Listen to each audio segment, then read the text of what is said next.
ઉત્તરાયણની પતંગ અને પરિવારની મહેક.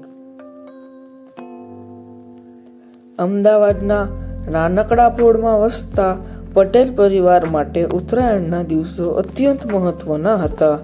વર્ષોથી તેમના ઘરે પતંગોત્સવનો આનંદ લેવાતો જ હતો.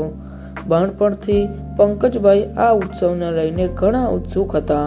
હવે તેઓના દીકરા મયંક અને તેમના પૌત્ર વિનય માટે પણ ઉત્તરાયણ એ સૌથી પ્રિય તહેવાર હતો.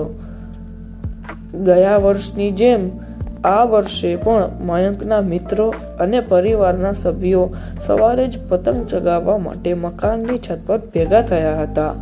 પતંગો ઉડાડવાની સાથે સાથે મીઠા તિલ લાડુ અને ચીકીનો આનંદ લેવાતો હતો. કાયપો છે ના નારા સાથે સમગ્ર પોળ જીવનથી ભરાઈ ગયેલું લાગતું હતું.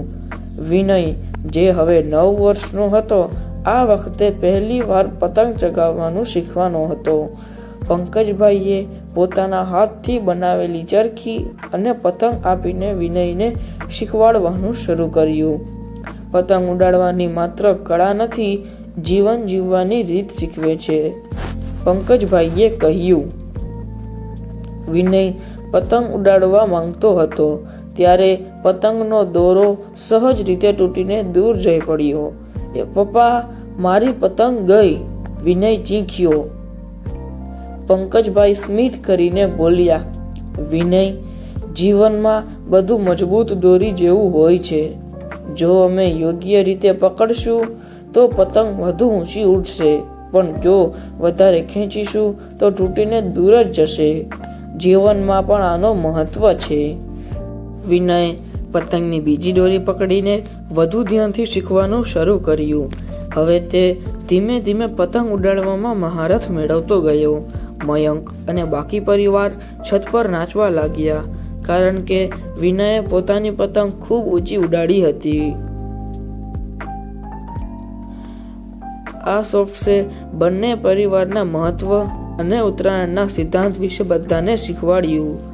પતંગની દોરીની જેમ જીવનમાં દરેક સંબંધની મજબૂતી પણ ઉત્સવને સાચી રીતે જીવવામાં મદદ કરે છે.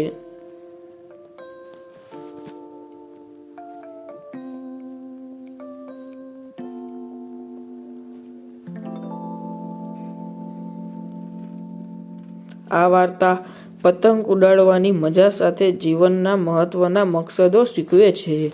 ઉત્તરાયણ પતંગ અને સંબંધોની પતંગને ઊંચી ઉડાડવાનો ઉત્સવ છે. જો તમને અમારી આ વાર્તા ગમી હોય તો અમારી ચેનલને લાઈક, શેર, સબસ્ક્રાઇબ અને કમેન્ટ કરવાનું ભૂલશો નહીં. If you like our story, so please don't forget to like, share, subscribe and comment. અને આવી જ બધી વાર્તાઓ જોવા હાટુ અમારા ભેગા બના રહેજો. Thanks for watching.